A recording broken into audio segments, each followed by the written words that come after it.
Hey tribe, it's Catherine from LIVITY.BLOG, here to uncover the truths they don't want us to know, with another deep dive into the hidden history, lost knowledge, and the indigenous wisdom they tried to erase. If you've ever felt like something about our history doesn't add up, trust me, you're not alone. We're here to break through the lies, reconnect with our roots, and take back what was stolen. If you've ever questioned the history they taught us, felt disconnected from your ancestry, or just know deep down that there's more to our story, you're in the right place. Our history didn't start with oppression, it started with greatness. Our ancestors were here long before Columbus. They built civilizations, navigated oceans, and lived in harmony with the land. But through genocide, reclassification, and the suppression of indigenous knowledge, we were forced to forget who we are. Ready? Journey with me and reconnect with your true ancestry. The Grand Canyon's hidden Egyptian relics.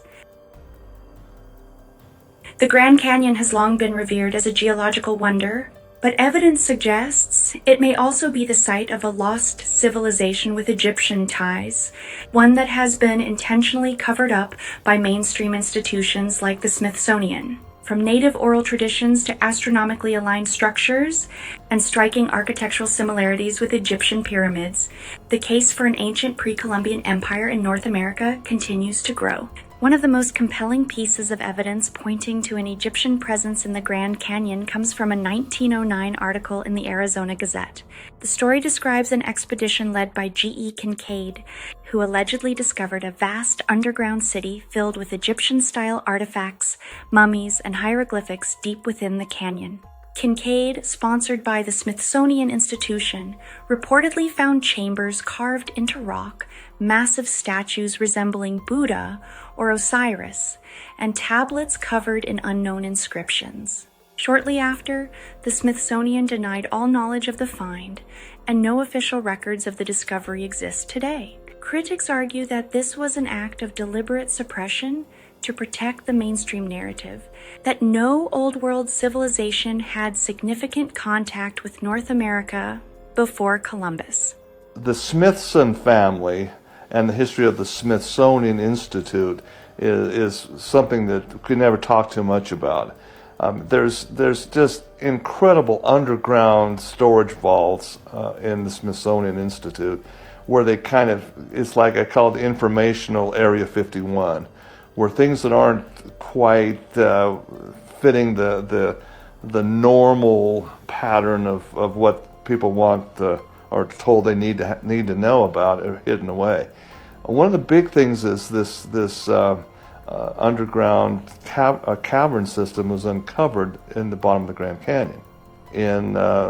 When Major Powell did his first expedition down the Grand Canyon, coming down in the 1870s after the conclusion of the Civil War to basically map this great river, they thought he would never make it out. And he explains what he found looking up at this cave, which was quite a ways up from where the river was flowing in 1870s. I was able to rock climb up to there's like a keyhole opening that was not natural. It was absolutely carved. And he went in and was shocked with what they found in there. Absolutely Egyptian artifacts galore inside. The Grand Canyon contains several sites with Egyptian names assigned by early explorers. While mainstream archaeologists dismiss them as coincidences, the names and geometric precision of these formations suggest otherwise. There are more mummies found in America in this time frame by a gigantic margin than there are in Europe or Egypt. In fact, the Smithsonian was caught stealing mummies from Colorado and shipping them to Europe. One of the most enduring mysteries of ancient Egypt is the true location of Punt, the legendary land of the gods, that provided Egypt with gold, exotic animals, fragrant resins like myrrh, and other luxuries. While mainstream scholars speculate that Punt was somewhere in East Africa or Arabia, alternative evidence suggests that Punt may have actually been an Egyptian colony in North America, possibly within the Grand Canyon. Could these be remnants of an ancient Egyptian colony? If so, why has mainstream academia refused to investigate? Native American accounts and oral history. Indigenous tribes, particularly the Hopi, Zuni, and Washitaw, have long spoken of ancient foreigners who arrived in the Americas long before Columbus. Their oral traditions align with the idea of an advanced civilization that mysteriously disappeared or was erased from history. These oral traditions, combined with unexplored archaeological sites, suggest that a sophisticated civilization, potentially linked to Egypt, Kush, or North African Moors, may have once thrived in North America. The mound builders of the Mississippi Valley, including the Washitaw, Choctaw, and Natchez, display architectural and cultural traits similar to Egyptian society. The Washitaw Nation, one of the oldest indigenous groups in America, claims descent from a pre-Columbian Black empire that once ruled vast territories across the Mississippi Valley. The Zuni tribe's oral history describes connections to African and Mediterranean travelers who came before the Spanish conquest.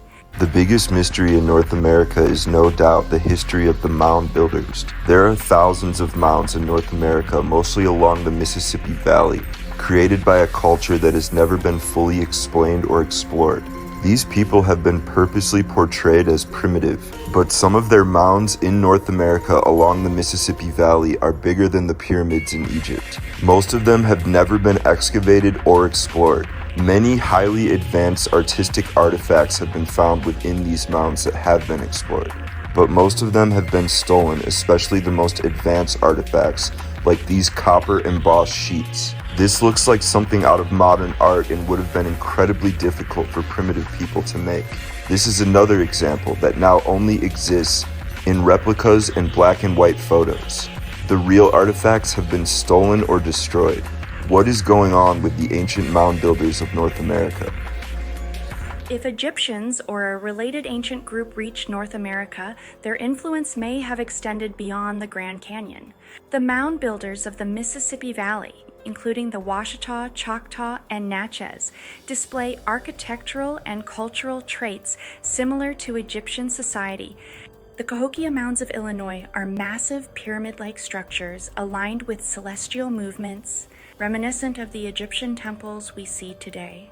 The Washitaw people claim the Washitaw Mounds predate Columbus by thousands of years and were built by their Black ancestors, possibly of Moorish descent. These links challenge the conventional timeline of who was in the Americas before Columbus, suggesting a hidden history of advanced Black and Indigenous civilizations erased from mainstream narratives. So why is this history suppressed? The implications of an Egyptian, Nubian, or Aboriginal presence in the Grand Canyon and beyond could rewrite history as we know it. If proven, this would mean ancient global trade networks existed long before Columbus. Black and Indigenous civilizations thrived in North America before European conquest, and mainstream institutions like the Smithsonian may have actively buried evidence to maintain the status quo. While colonized historians dismiss these claims, the oral traditions, mysterious structures, and star-aligned formations in the Grand Canyon provide compelling evidence that the Americas past is far more complex and hidden than we have been led to believe. The Olmecs, the Mayans, the Black Caribs, our people have been here for thousands of years. Yet through colonization, forced reclassification, and deliberate erasure, our history was stolen from us. Our ancestors were here long before Columbus. They built civilizations, navigated oceans, and lived in harmony with the land. But through genocide, reclassification, and the suppression of indigenous knowledge, we were forced to forget who we are. They didn't just take our land, they took our identity. That's why I started LIVITY.BLOG, to expose the lies of colonization, to reclaim the truth about who we are, and to rebuild what was stolen. It's time to unveil the truth about our past, the impact of colonization, and the resilience of Aboriginal communities. Through art, culture, and heritage, we can piece together the puzzle of our shared history. Ready to embark on this eye-opening adventure? Join me as we dive into the wisdom, art, and traditions of Indigenous cultures across the globe. Together, we'll uncover the buried legacies that connect us all. It's time to rewrite history, one story at a time. Are you in? Download your free ebook now, Awakening to Oneness, and reclaim the spiritual connection our ancestors lived by. By subscribing to LIVITY.BLOG, you'll gain exclusive access to this transformative journey completely free. Together, we'll explore ancient traditions, hidden histories, and the powerful teachings that lead us back to unity, balance, and truth. Subscribe now.